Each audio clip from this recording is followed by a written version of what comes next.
नमस्कार दर्शकों, कार्यक्रम इतिहास के पन्नों से में आप सभी का स्वागत है। आज इस कार्यक्रम में आप जानेंगे माउंट मणिपुर का इतिहास। इससे जुड़ी जानकारी लेकर हमारे साथ स्टूडियो में उपस्थित हैं इतिहासकार व मानव विज्ञान डॉक्टर प्रणव कुमार सरकार। प्रणव कुमार सरकार जी, आपका हमारे कार्यक्रम में बहुत बहुत स्वागत है। धन्यवाद जी। तो प्रणव कुमार सरकार जी, जैसा कि हम जानते हैं कि माउंट मणिपुर का नाम पहले माउंट हैरियट था, तो ये नाम कैसे पड़ा? जी, माउंट हैरियट का इतिहास बहुत पुराना है। माउंट मणिपुर अभी हाल ही में इसका नामकरण हुआ है। जी। तो माउंट हैरियट जो नाम था वो हमारे एक चीफ कमिश्नर थे, ब्रिटिश चीफ कमिश्नर। तो उनका नाम था रॉबर्ट क्रिस्टोफर टाइटलर। जी। और इनका एज ए चीफ कमिश्नर इनका कार्यकाल था मई 1862 से मई 1864 तक का। 2 साल का कार्यकाल था। लेकिन इस कार्यकाल में इनकी गतिविधि बहुत अच्छी रही। इन्होंने काफ़ी उस रीजन में काफ़ी डेवलपमेंट वर्क किए थे, खासतौर पे माउंट हैरियट के इलाके में। अभी मैं माउंट हैरियट ही कहूँगा क्योंकि मैं इतिहास में पीछे हूँ। माउंट मणिपुर बाद में आएगा। तो इनकी जो पत्नी थी उनका नाम था हैरियट क्रिस्टीना टाइटलर। इनकी पत्नी थी, द्वितीय पत्नी थी, दूसरी पत्नी थी। तो इससे पहले जो इनके जो जिनके नाम पे पड़ा है माउंट हैरियट नाम जो है, तो उसके थोड़े पृष्ठभूमि में जाना चाहूँगा। तो जो हैरियट क्रिस्टीना टाइटलर जो थी वो अच्छी फोटोग्राफर थी, राइटर थी और एडवेंचरर भी थी। और इन्होंने अंडमान आने से पहले ये जो दंपत्ति जो थे टाइटलर दंपत्ति, ये लोग दिल्ली में बाहरी इलाके में थे 1857 की क्रांति के दौरान। और इस दौरान जो है वहाँ पे काफ़ी क्रांति भड़क गई थी। तो ये लोग ऐसा एक दौर भी आ गया था कि क्रांतिकारी इनके ऊपर भारी पड़ गए थे और इन लोगों को अपने जान के लाले पड़ गए। तो जितने महिलाएं थी, परिवार जो थे, वो परिवारों को जाना पड़ा, भागना पड़ा, हाथी द्वारा खींचे गए, बग्गियों के द्वारा। परंतु जो हैरियट क्रिस्टीना टाइटलर जी थी ये जा नहीं पाई क्योंकि ये प्रेग्नेंट थी उस समय। अच्छा। और इन लोगों ने अपनी जान बचाई एक बैलगाड़ी की आड़ में, और उसी बैलगाड़ी में ही इनका चौथा बच्चे का जन्म हुआ। तो और बड़ी मुश्किल से इन लोगों ने वहाँ पे जान बचाई। उसके बाद में 1862 में ये लोग यहाँ पर आ गए। तो इनकी पत्नी के नाम पर ही ये नाम पड़ा। अच्छा। माउंट हैरियट जी। और इसके बाद जो शुरू होते हैं माउंट हैरियट को कैसे यहाँ अंडमान में अस्तित्व में आया, तो ये हुआ था कि 1862 में जो टाइटलर जो थे वो ज़्यादा सक्रिय थे पोर्ट मोर से लेकर एक माउंट हैरियट के इलाके के बीच में, क्योंककि ये उनकी ही प्लानिंग थी कि पोर्ट मोर जो है एक सबसे पुरानी कैदियों की बस्ती है, उस बस्ती को बसाया जाए। तो 1861-62 में जी। तो इसके लिए उन लोगों ने एक सर्वे करना, उनको आदेश मिला कि एक सर्वे किया जाए।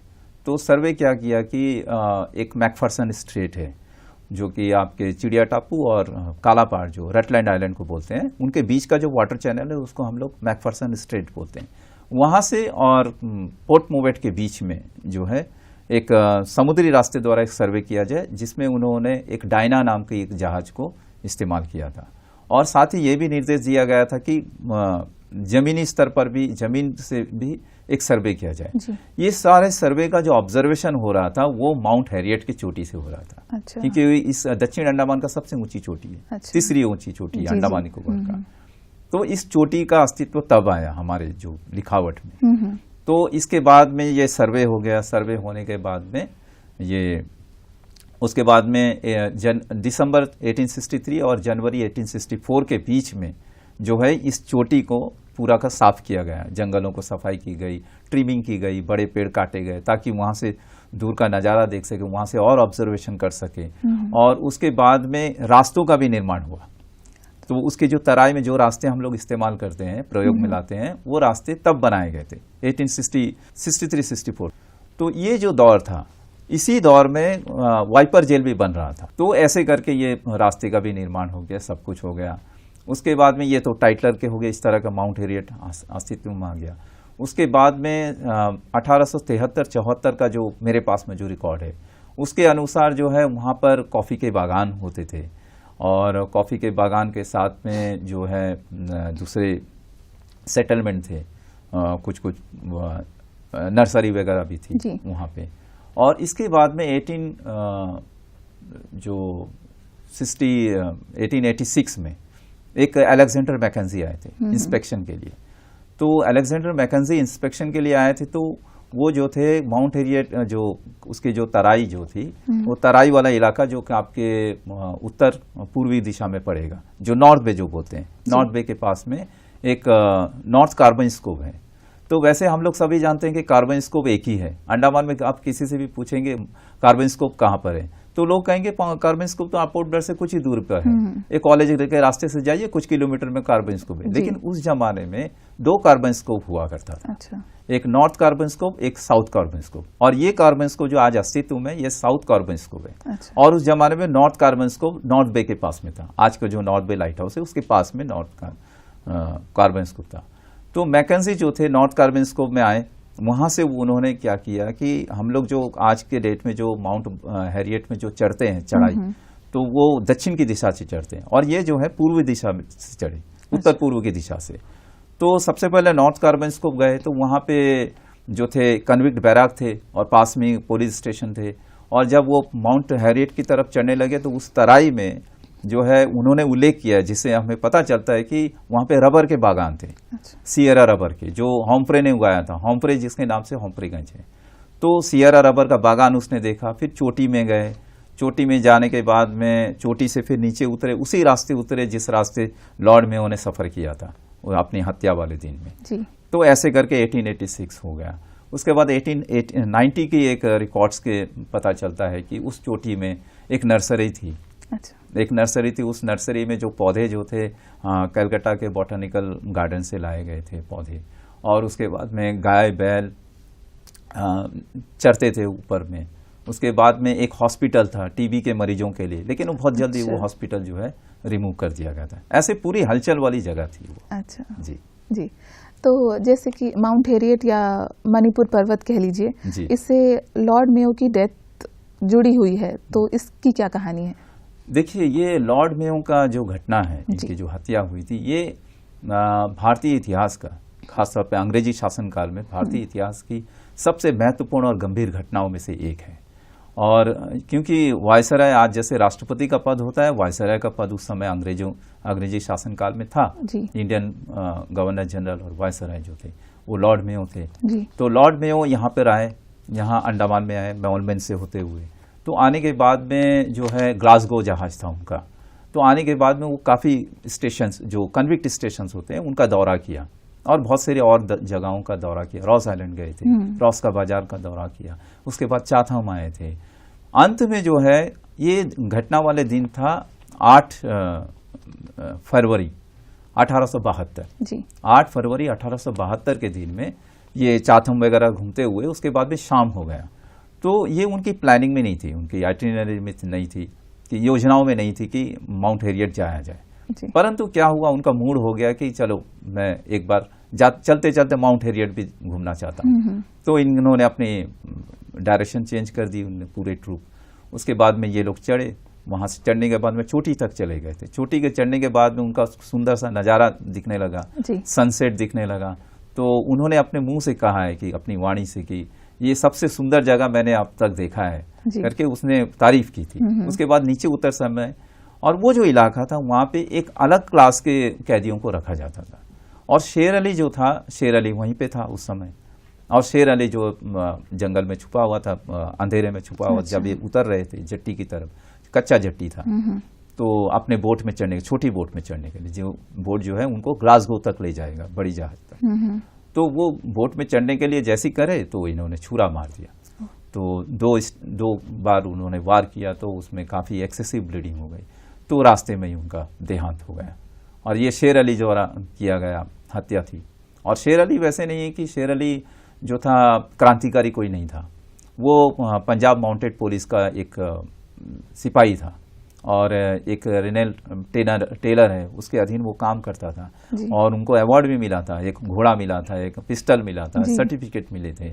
उसके बाद में पारिवारिक झगड़े में उसने हैदर नाम का अपने एक रिश्तेदार की हत्या कर दी। उसके बाद में उसको यहाँ पर लाया गया। और उनको जब लाया गया था तो मई 1869 का दिन था वो वक्त। तो 2-3 साल ही कटे थे उनके। तो 8 फरवरी 1872 को उन्होंने इसकी हत्या कर दी। और इनको फांसी दे दी गई। उसके बाद में इनका ट्रायल हुआ। अच्छा। तो 11 मार्च 1872 को इनको वाइपर में फांसी दे दी गई। जी, ऐसा था शेर अली की कहानी। वो भी माउंट हैरियट से बिल्कुल जुड़ा हुआ है, सीधे जुड़ा हुआ है। जी जी बिल्कुल। और ये माउंट मतलब माउंट मणिपुर, माउंट हैरियट का नाम जी, जो भी माउंट बोले, मणिपुर कैसे पड़ा? कई बार हम लोगों को होता है जी, कंफ्यूजन हो जाता है। जी, तो ये कैसे पड़ा? देखिए, इसकी कहानी बहुत अच्छी कहानी है। ये लोगों को सुनना चाहिए, खासतौर पे अंडमान वालों को सुनना चाहिए। सब सोचते हैं कि कुछ क्रांतिकारी आए थे और चले गए, उनके नाम पे पड़ेगा, लेकिन इसके पीछे की कहानी बहुत अच्छी है जी। और सुनने लायक है, प्रेरणादायक कहानी है। और मैं इस कहानी को दर्शकों के लिए बोलना जरूर चाहूँगा। तो दरअसल क्या हुआ कि क्योंकि मणिपुर भी तो भारत का ही हिस्सा है, जहाँ कहीं भी क्रांतिकारी गतिविधियां हुई, ये हमारा भारत का ही हिस्सा है। तो जरूरी नहीं कि हम अंडमान पर ही पूरा अपना ध्यान केंद्रित करें। तो दरअसल क्या हुआ कि 1886 की बात है। तो मणिपुर का जो राजा था, तो वो जो था उनका चंद्रकीर्ति सिंह जो थे, उनका देहांत हो गया। चंद्रकीर्ति सिंह का देहांत होने के बाद सूर्यचंद्र सिंह जो थे वो उनके गद्दी पर बैठा, उनका बेटा बैठने के बाद में उनका बेटा थोड़ा योग्य नहीं था। अच्छा। तो असंतुष्टि का माहौल था, दरबारी भी खुश नहीं थे उसके राजपाट को देखते हुए, और बाकी जो दरबारी जो दूसरे जो उनके सौतेले भाई लोग थे वो लोग भी खुश नहीं थे। तो धीरे धीरे जो है विद्रोह अंदर में पनपने लगा, और इसको अंजाम दिया गया कि 21 सितंबर 1890 को अंजाम दे दिया। क्या हुआ कि उसका जो एक सौतेला भाई था कुलचंद्र ध्वज सिंह, तो उनका सौतेला भाई कुलचंद्र ध्वज सिंह जो थे, और उनका जो एक सेनापति था वो उसका भाई ही था, जो टिकेंद्र सिंह थे, वीर टिकेंद्रजीत सिंह। तो इन्होंने तख्ता पलट कर दिया। तो कुलचंद्र ध्वज सिंह जो है वो राजगद्दी में बैठ गया, और सूर्यचंद्र जो है उनको भागना पड़ा। और सूर्यचंद्र जब भागे तो उनको मदद किया था एक पॉलिटिकल एजेंट ने। तो उस जमाने में पॉलिटिकल एजेंट हुआ करता था कि हर राज्य में ब्रिटिश का, और मणिपुर में 1835 से पॉलिटिकल एजेंट की व्यवस्था की गई थी। और उस दौर में पॉलिटिकल एजेंट था फ्रैंक ग्रिमवुड थे, फ्रैंक ग्रिमवुड। तो ये इनकी मदद से ये जो है कलकत्ता चला गया। कलकत्ता जाने के बाद में कलकत्ता में वहाँ से जो है अंग्रेज सरकार को गुहार लगाई कि मेरी मदद कीजिए, मेरी गद्दी मुझे वापस दिलवाइए, तो आप हमारी मदद कीजिए, सूर्यचंद्र सिंह ने। तो इसके बाद में लैंडसोन नाम का उस समय वायसराय हुआ करता था, लैंडसोन। तो लैंडसोन ने आदेश दिया, तो उसने आदेश दिया असम को चीफ कमिश्नर को, तो उनका नाम था विलियम वैलेस क्विंटन, तो चीफ कमिश्नर का नाम था। तो चीफ कमिश्नर, असम के चीफ कमिश्नर जो है, उनको आदेश दिया कि आप जाओ टिकेंद्रजीत सिंह, जो कि मुख्य आरोपी था इनकी नज़र में, क्योंकि टिकेंद्र सिंह जी जो थे वो काफ़ी शक्तिशाली पर्सनैलिटी था। अच्छा। वो काफ़ी, क्योंकि वो सेनापति भी था, पूरी आर्मी, और देखा जाए तो जो राजा जो हमारे जो राजा जो थे वो उतना पावरफुल नहीं था जितना कि सेनापति था। तो जो कुलचंद्र ध्वज सिंह जो थे, तो टिकेंद्रजीत सिंह को पकड़ने के लिए इन्होंने कुछ किया वहाँ पर अपनी छोटी सी सेना लेकर। करने के बाद में जो है आपके वहाँ गए, तो जाने के बाद में इनका जो इन लोगों ने मणिपुरियों को, क्रांतिकारियों को अंडर एस्टिमेट किया। वो बहुत सशक्त थे और उनका इरादा बुलंद था। तो जैसे कि अंग्रेजी शासनकाल में ऐसा होता है कि जिस राजा के सिर पे हाथ रख दे अंग्रेज, वो राजा कई बार वो लूज हो जाता है, वो उसके आदेश मानने लग जाता है। लेकिन यहाँ उल्टा हुआ, और जो क्विंटन आने के बाद में जो कुलचंद्र ध्वज सिंह को जो राजगद्दी में संभाला हुआ था, तो उनको कहा कि हम तुम्हारी सपोर्ट करते हैं, हम तुम्हारी सपोर्ट करेंगे, तुम गद्दी ही संभालो, लेकिन मुझे अपने सेनापति को सौंपना पड़ेगा। अच्छा। लेकिन इस बार कुलचंद्र ध्वज सिंह जो है वो माना नहीं, वो किसी भी हालत में उस मूड में नहीं था कि अपने सेनापति को सौंप दे। और बाकी सब दरबारी के लोकप्रिय थे टिकेंद्रजीत सिंह। तो एक छोटी सी लड़ाई शुरू हो गई वहाँ पे, अनरिकॉर्डेड लड़ाई। उस लड़ाई में कहीं मणिपुरी मारे गए, साधारण लोग मारे गए, क्रांतिकारी मारे गए, और उसके बदले में इन मणिपुरी क्रांतिकारियों ने 7 अंग्रेज अफसरों को मार दिया, उनकी हत्या कर दी, जिसमें क्विंटन भी था, जो विलियम वैलेस जो क्विंटन है, जो असम के चीफ कमिश्नर थे, और जो पॉलिटिकल एजेंट जो थे फ्रैंक ग्रिमवुड जी, उनकी भी हत्या कर दी। अब तो अंग्रेज अफसरों की हत्या हो गई, वो भी छोटे मोटे अफसर नहीं थे। तो इसके बाद में जो है अंग्रेजी सरकार ने वार डिक्लेयर कर दिया। वार डिक्लेयर करने के बाद में वो लोग वहाँ से जो है, ये घटना जो घटी थी वो 24 मार्च 1891 की थी जी। तो 31 मार्च को वार डिक्लेयर हो गया। वार डिक्लेयर करने के बाद में 3 क्षेत्र से इन लोगों ने सेनाएं भेजी अंग्रेज ने, कोहिमा से, तामू से, और उसके बाद में एक और जगह है वो मुझे याद नहीं है, कोहिमा तामू है एक जगह, इस तरह करके जगह, और सिलचर तीसरी जगह। कोहिमा तामू सिलचर से सेनाएं आई, सशक्त सेनाएं थी, और लड़ाई बहुत बड़ी हुई। तो जो कांगला का किला जो था, वो किला को वही लोग कब्जा में रखे हुए थे, तो किला को कब्जे में नहीं रख पाया क्योंकि अंग्रेजों के पास में गोला बारूद और दूसरे आर्टिलरी स्ट्रेंथ ज़्यादा थी। तो इसमें जो है, जो टिकेंद्रजीत सिंह और सबको जो है हिरासत में ले लिया गया, और थंगल जो जनरल जो थे, थंगल जनरल टिकेंद्रजीत सिंह और 5 और लोगों को, 3 और लोगों को, टोटल 5 लोगों को फांसी में लटका दिया। ये दिन था 13 अगस्त 1891 के दिन में। और थंगल महाराज जो थंगल जनरल जो था, ये टिकेंद्रजीत सिंह का साथी था, और इसके बारे में मैं बोलना चाहूंगा कि 80 वर्ष के थे। 80 वर्ष की आयु में ये लड़ाई लड़ रहे थे। 80 वर्ष तो हम कल्पना भी नहीं कर सकते। 80 वर्ष में लोगों को चलना मुश्किल हो जाता है।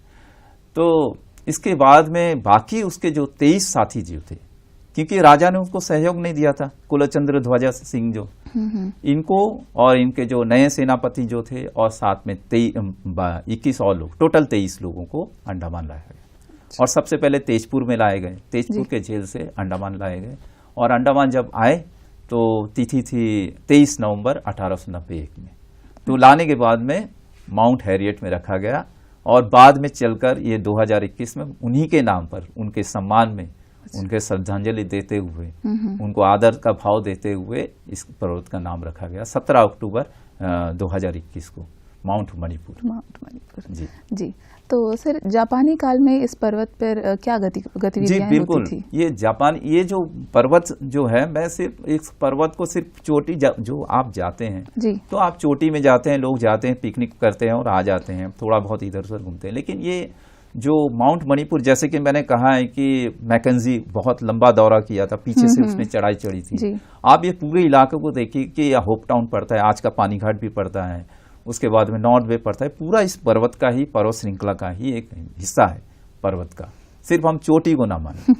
तो ये पूरा रीजन जो था वो जापानीज के भी कार्यकाल में भी ये रीजन सक्रिय था, इसकी हमारे पास मैं उल्लेख करूंगा। ये हुआ कि जापानीज एलिस और एक्सिस फोर्स के बीच में द्वितीय विश्व युद्ध शुरू हो गया था जी। तो शुरू होने के बाद में जब अंतिम चरण में था विश्व युद्ध के, तब काफ़ी बमबारी एलिट फोर्स कर रहे थे, तो चाथम में भी किए, चाथम उनका टारगेट था। तो 17 मई 1945 के दिन में भी इसी तरह की बमबारी हुई, और वो जहाज था, एलिट फोर्स का जहाज था, एक लिबरेटर, छोटा सा एक युद्ध प्लेन था जी। उसका 250 KH-250 उसका नंबर था। उसमें 11 सवार थे क्रू मेंबर्स, और टॉथम था उसमें, और वाइन थे, तो हैरोल्ड वाइन नाम का। ये लोग जो है सवार होने के बाद में ये बमबारी किए। बमबारी करने के बाद में ये लोग क्या किए कि इनको नीचे उड़ान भरते हुए बमबारी कर रहे थे।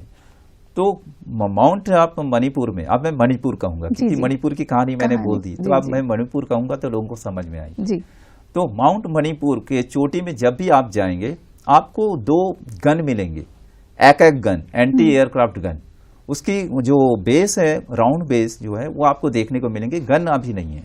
अगर गन आपको देखना है तो आप जो है, हाँ, पोर्ट ब्लेयर के राजनिवास के पार्किंग में जाइए, वो गन पूरी की तरह पूरी है। एक गन 360 डिग्री एंगल में घूमने वाला गन है, एंटी एयरक्राफ्ट। तो वो गन वहां पे इंस्टॉल थे, 2 गन थे, तो 2 अलग अलग दिशाओं में थे। तो एक गन को उन लोगों ने, जो कि ये गन जो है ब्रिटिश का था, और जापानियों ने उसी ब्रिटिश का गन को ब्रिटिश एलाइड फोर्स के खिलाफ में इस्तेमाल किया। इन्होंने निशाना साधा और प्लेन में मार दिया। प्लेन के पंखे में लग गई, आग लग गई, धुआं उगने लगा। तो उस प्लेन में तब भी कुछ बम बचे हुए थे, बम रखे हुए थे। अब वो क्या करेंगे, उनको बम, क्योंकि वो गिरा तो बम के साथ में फूट जाएगा, हाँ जी। बचने की जो आशंका है वो भी चले जाएगी। तो उसने क्या करा, वो प्लेन जो है यहाँ का दक्षिण फरारगंज के पास में है सोना पहाड़ के इलाके में 4-5 बम जो है ड्रॉप करके अपने को हल्का कर लिया और वो उड़ान भरने लगा। और उसमें से उड़ान भरते हुए ये जो है, क्योंकि अब आग ज़्यादा लग गई थी और विमलीगंज के केला के बागान है, वो बागान से होते हुए मंडराते हुए कड़ागाचांग में वो क्रैश हो गया।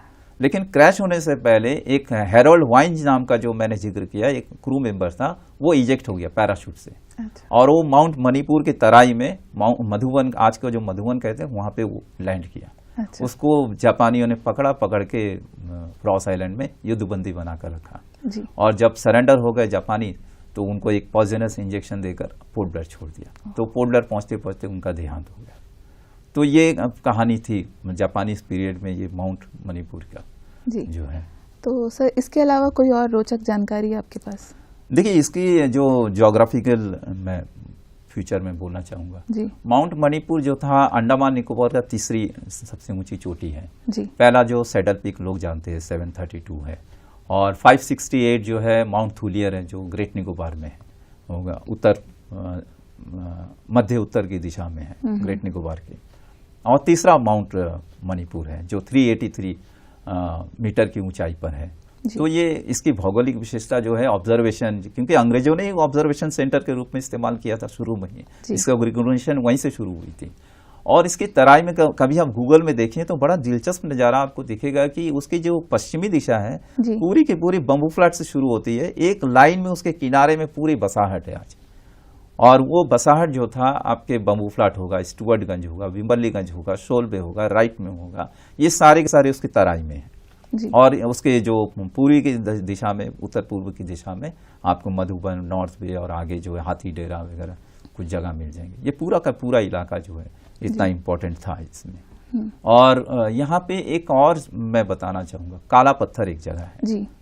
और वो काला पत्थर जो था अंग्रेजों के ज़माने में काफ़ी दिलचस्प जगह था, और जापानीज़ के टाइम में और जो है वहाँ पे टॉर्चर भी किया जाता था। वहाँ से कई लोगों को गिरा देते थे जी। किसी को भी, मतलब अनरिकॉर्डेड किसी को मारना था तो वहाँ ले जाके उसको गिरा देते थे। कई लोग सुसाइड भी किए हैं। अच्छा। तो लोग जो है सुसाइड पॉइंट भी बोलते हैं। और वहाँ वो माउंट हैरियट से काला पत्थर के जो आप जाएंगे तो 2 किलोमीटर का डिस्टेंस पड़ता है। और दिलचस्प बात यह है कि वहाँ पे एक बड़ा सा पत्थर है जिसके नाम से ही काला पत्थर है। अच्छा। और कुछ और भी पत्थर हैं। अंग्रेज लोग वहाँ पे अपने नाम लिखते थे, परिवार वालों का नाम लिखते थे। लिखने के बाद इंग्लैंड में जाकर वो चिट्ठी लिखते थे कि मैंने तुम्हारा नाम यहाँ पे एक पत्थर में लिखा है। तो इसी तरह का जैसे राइफलमैन है, एक जहाज के कुछ कर्मचारी आए थे, अपने जहाज का नाम राइफलमैन लिख दिया। जी जी। मॉड एक ने अपनी बेटी का नाम मॉड लिख दिया, उसने इंग्लैंड में लिखा अपनी बेटी को पत्र कि मैंने यहाँ पे एक तुम्हारा नाम खुदा हुआ है, इंग्रेव किया है। जी। ऐसे आपको अनगिनत नाम मिल जाएंगे वो जगह में, काला पत्थर में। लेकिन बारिश में नहीं जाना है। काफी लीचेस मिलेंगे, जोंक मिलेंगे। अच्छा। धूप काल में जाना है उस जगह। तो सर जाने से पहले हमारे दर्शकों को आप कुछ कहना चाहेंगे?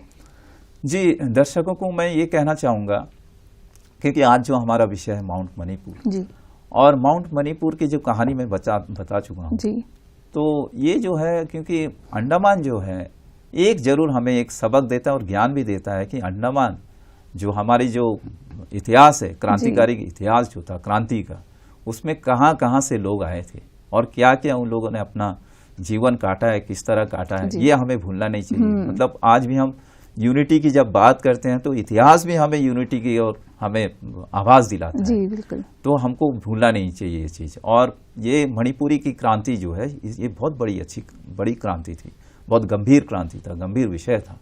और इसके साथ में अंडमान का सीधा कनेक्शन है, ये लोगों को भूलना नहीं चाहिए। और आज के लोगों को जो भी जाए उस जगह पे तो काफ़ी कुछ देखने को मिलता है, काफ़ी कुछ एक्सप्लोरेशन की चीज़ें अभी बाकी है। एज ए इतिहासकार मैं बोल रहा हूँ, क्योंकि मैं अभी बहुत कुछ नई नई चीज़ें वहाँ पे देखी है मैंने और उस पर मैं रिसर्च कर रहा हूँ। अच्छा जी जी। तो प्रणव जी, आप हमारे कार्यक्रम में आए, आपने अपना कीमती समय दिया और माउंट मणिपुर के बारे में हमें इतनी अहम जानकारियां दी, तो उसके लिए हम अपनी पूरी दूरदर्शन की टीम से आपको बहुत बहुत धन्यवाद करना चाहेंगे। धन्यवाद जी। कार्यक्रम इतिहास के पन्नों में आज बस इतना ही।